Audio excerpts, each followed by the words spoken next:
Alright guys, how you doing? Welcome back. I hope everyone is doing well today. Shout out to all the subs. Gratitude to anyone new. Let's talk about Subriel Matias and who he can fight next or should fight next or try to fight next, because 140 is still stacked. There's a lot of good fights there to be had. You know, it's been like that for a year or two. It's, as I said in a couple of videos, it's taken a little bit of a sidestep or even a back step since Matias has lost to Paro. I don't know why. It's interesting. Maybe like the passion and the ferocity has just left the division, you know. So, but it's like obviously Matias just beat Ramirez. I made a separate video about that in dominating fashion. You know, he looked very, very energized and ferocious again, and you know, it reminded me of the Hawkins fight a little bit, where he just abandoned defense and walked down with his hands straight down and showed no care in the world. Just go and destroy, which is maybe he's best at doing. You know, don't give him any tactics, don't just tell him to go out and seek and destroy, but he needs that ferocious passion to do that. And you know, if he'd have fought like that against Paro, chances are he probably would have won, to be honest with you, because you know, there's something was a little different about the fight against Paro. No disrespect, not trying to take nothing away from Paro. He fought a tremendous fight, he really did, and he gutted it out as well, which is what you need as well. You need a lot of things to beat Matias. You need to have a really good game plan. You need to stick to it. You need to be in great shape. You need to really believe in yourself. You need to have a little bit of a chin, and you need to have a lot of trickery on the inside with the clinch game. And you need to keep doing that for 12 rounds. And you need to have a good team as well, you know. So, but in terms of who Matias can fight, right? Let's go down the list, and I'll give you who I think or I would like to see him fight. Because there's a few candidates who I would like to see him fight next. Actually, to be honest, I think the Elvis Rodriguez fight for me is a good fight. I know it's been spoken about before. I actually made a video about it a couple of years ago, maybe a year ago, and you know, it's just, I just like the fight. And he said he has Matias said he has Dominican family, but he would still fight him. So you know, at the end of the day, that would be I think it'd just be a good stylistic matchup as well, you know. Rodriguez, good, powerful southpaw. He's got a beautiful right hook, nasty uppercut, but can he box enough and do the neat, tidy things to keep Matias off of him? Personally, I don't think so, but I think the event would be good. I think the fight is good, and I think it's makeable, you know, at the end of the day. I can't remember who Rodriguez fought lately, but I know he's had a couple wins. And no, I can't remember. I'll put it up on the screen if I can find it. But with Freddie Roach, because his mom. Oh! Down goes Elvis Rodriguez. Elvis, the Dominican Kid Rodriguez. That's my candidate.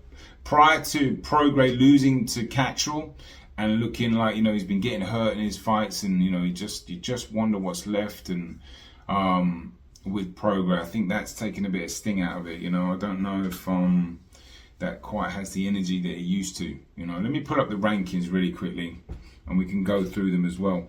Isaac Cruz, actually still not a bad fight if you think about it. I know he doesn't have a belt, but you know, getting fights at world champions is I think it's gonna be hard to get those dudes in a ring. You know, it's funny because people will say after he lost to Paro that he was overrated and a hype job and all this, and then we'll see how much they really mean it by them, you know, wanting to fight him. If he is a hype job and he is overrated, then fight him. I'd love to see the T.O. fight, to be honest. That's actually my favorite one, really, in all truthfulness. But is it realistic though? You know, I don't think so. Arnold Barboza versus Jose Ramirez is coming up soon. That is actually the winner of that, especially if it was Ramirez. Well, I think Barboza, I'm not sure where he's from. He might be Mexican or Puerto Rican, but Jose Ramirez is definitely Mexican. That would be a really good clash, and they both like to really fight. That'd be an amazing fight. Mexico versus Puerto Rico as well. Stylistic, man. Good fight that, but you know, would Ramirez really want that smoke? I don't know. Let's go down the list even further with Jack Cattrall.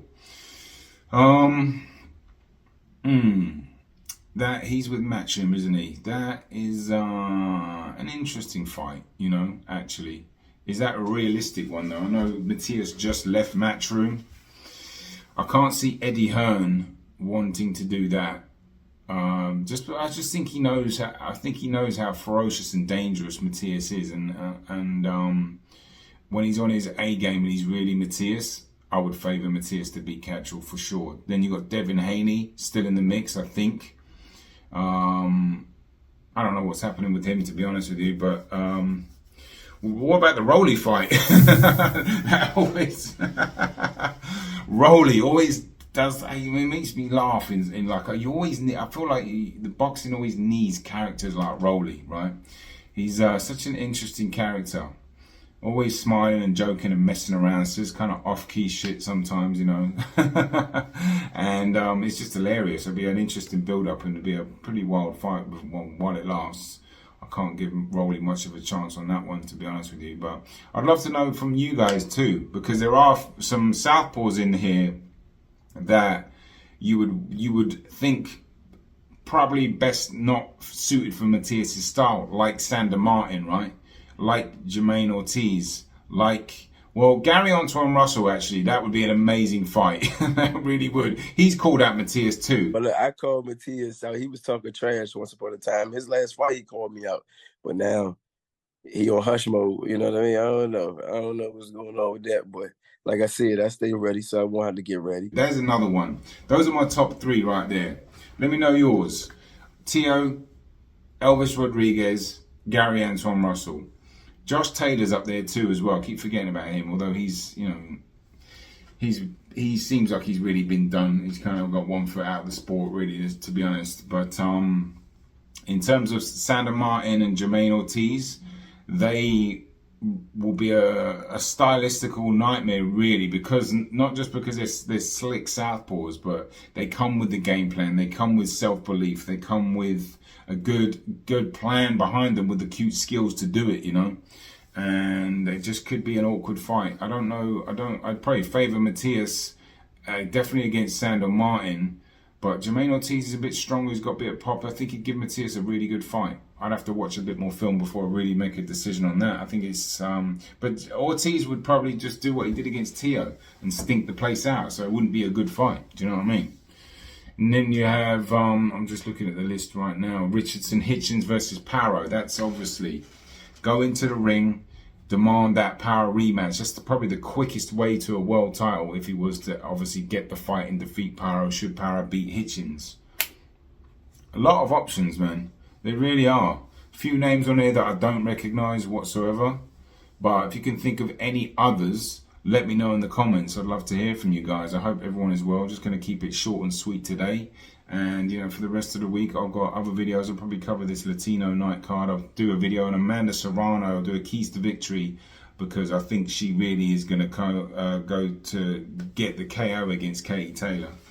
And I think she's going to do it, to be honest with you. But I'll drop that probably midweek and the Latino night too. And actually, speaking of Latinos, my brother Cuba, who is we train in the same gym. He's a pro though. I'm just I'm just there training, but I'm documenting his you know, his journey really.